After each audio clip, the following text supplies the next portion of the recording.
Paula, Book 2 by Voin Meyerstein. Paula. The name burned in my heart. I found myself whispering it in my studies even when I tried to concentrate on something the magister was saying. My lips were silently pursed to voice the pa, and tongue lightly flicked to the form of la, as if I were kissing her spirit before me. It was madness in every way except that I knew that it was madness. I knew I was in love. I knew she was a noble Redguard woman, a fierce warrior, more beautiful than the stars. I knew her young daughter, Betaniki, had taken possession of a manor house near the guild, and that she liked me, perhaps was even infatuated. I knew Paula had fought a terrible beast and killed it. I knew Paula was dead. As I say, I knew it was madness, and by that I knew I could not be mad. But I also knew that I must return to Betankini's palace to see her statue of her beloved Paula engaged in that final horrible, fatal battle with the monster. Return I did, over and over again.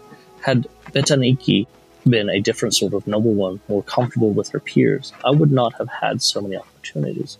In her innocence, unaware of my sick obsession, she welcomed my company. We would talk for hours, laughing, and every time we would take a walk to the reflecting pond, where I would always stop breathless before the sculpture of her mother. It's a marvelous tradition you have, preserving these figures of your ancestors at their finest moments, I said, feeling her curious eyes on them, and the craftsmanship is without parallel. You wouldn't believe me, laughed the girl, but it was a bit of scandal when my great-grandfather began the custom. We Redguards hold a great reverence for our families, but we are warriors, not artists. He hired a traveling artist to create the finest statues, and everyone admired them, until it was revealed that the artist was an elf, an Altmer from the Somerset Isle. Scandal! It was absolutely Betaniki. Seriously, the idea that a pompous, wicked elf's hands had formed these figures of noble Redguard warriors was unthinkable, profane, irreverent, everything bad you can imagine. But my great-grandfather's heart was in the beauty of it, and his philosophy of using the best to honor the best passed down to us all. I would not have even considered having a lesser artist create the statues of my parents, even if it would have been more allegiant to my culture. They're all exquisite, I said. But you like the one of my mother most of all, she smiled. I see you look at it even when you seem to be looking at the others. It's my favorite also. Would you tell me more about her? I asked, trying to keep my voice light and conversational. Oh, she would have said she was nothing extraordinary, but she was, the girl said, picking a flower from the garden. My father died, and I was quite young. And she had so many roles to fill, but she did them all effortlessly. We had a great many business interests, and she was brilliant for managing everything, certainly better than I am now. All it took was her smile, and everyone obeyed, and those that didn't paid dearly. She was very witty, charming, but formidable force when the need arose for her to fight hundreds of battles, but I can never remember a moment of feeling neglected or unloved. I literally thought she was too strong for death. Stupid, I know. But when she went to the battle, that horrible creature, that freak from a mad wizard's laboratory, I never even thought she would not return. She was kind to her friends and ruthless to her enemies. What more can one say about a woman than that? Poor Betaniki's eyes teared up with remembrance. What sort of villain was I to goad her so, in order to satisfy my perverted longings? Sheogorath could never have conflicted a mortal man more than me. I found myself both weeping and filled with desire. Paula not only looked like a goddess, but from her daughter's story, she was one. That night, while undressing for bed, I rediscovered the black disc I had stolen from Magistrate Tendix's office weeks ago.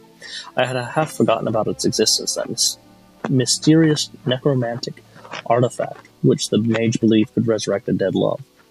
Almost by pure instinct, I found myself placing the disc on my heart and whispering, Paula. A momentary chill filled my chamber. My breath hung in the air and the mist before dissipating.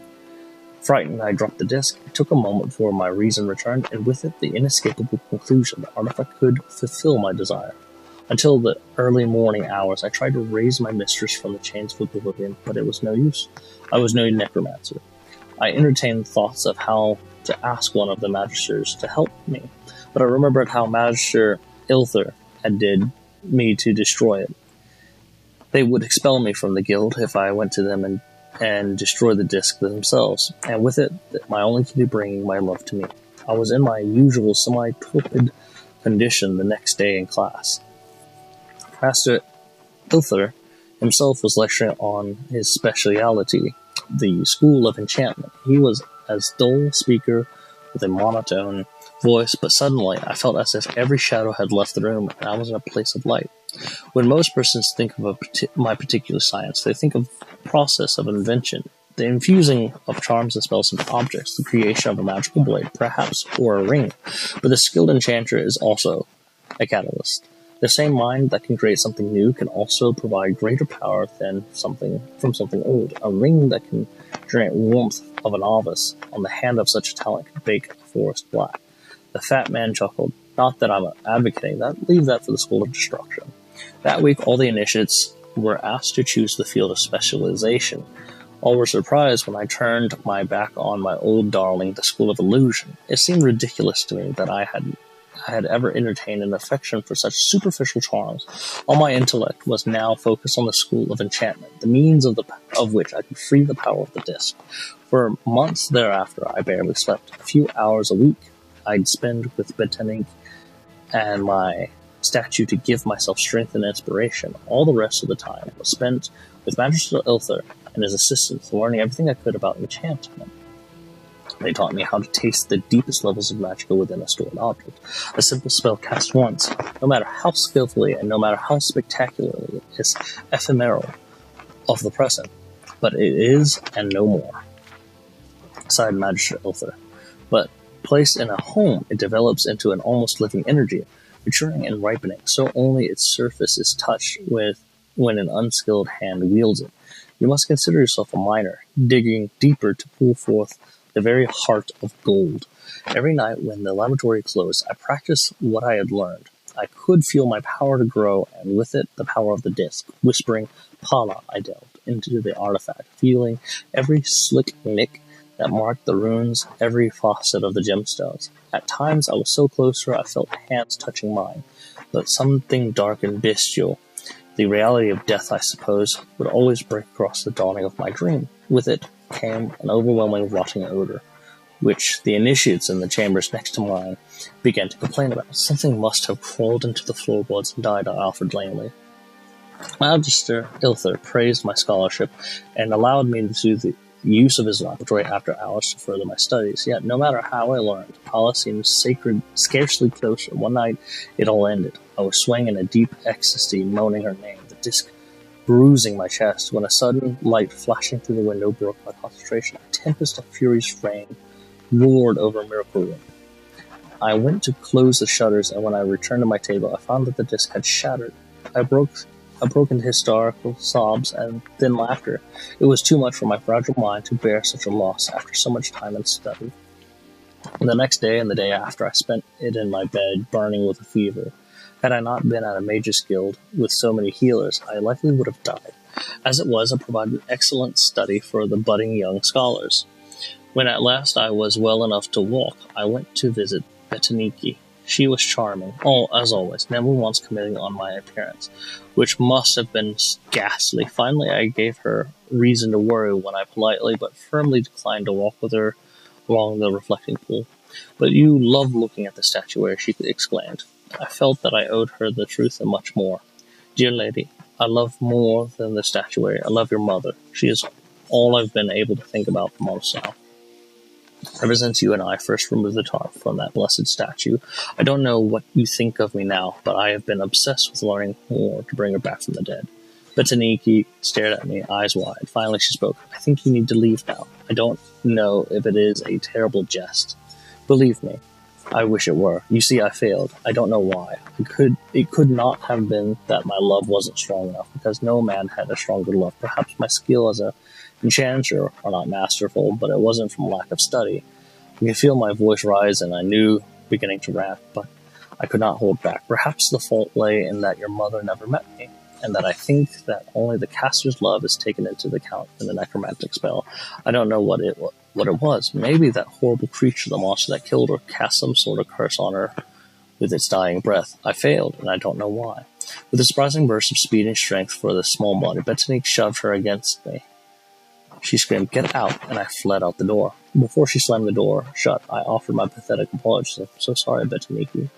Consider that I wanted to bring your mother back to you. It's madness, I know, but there is only one thing that's certain in my life, and that's that I love Paula."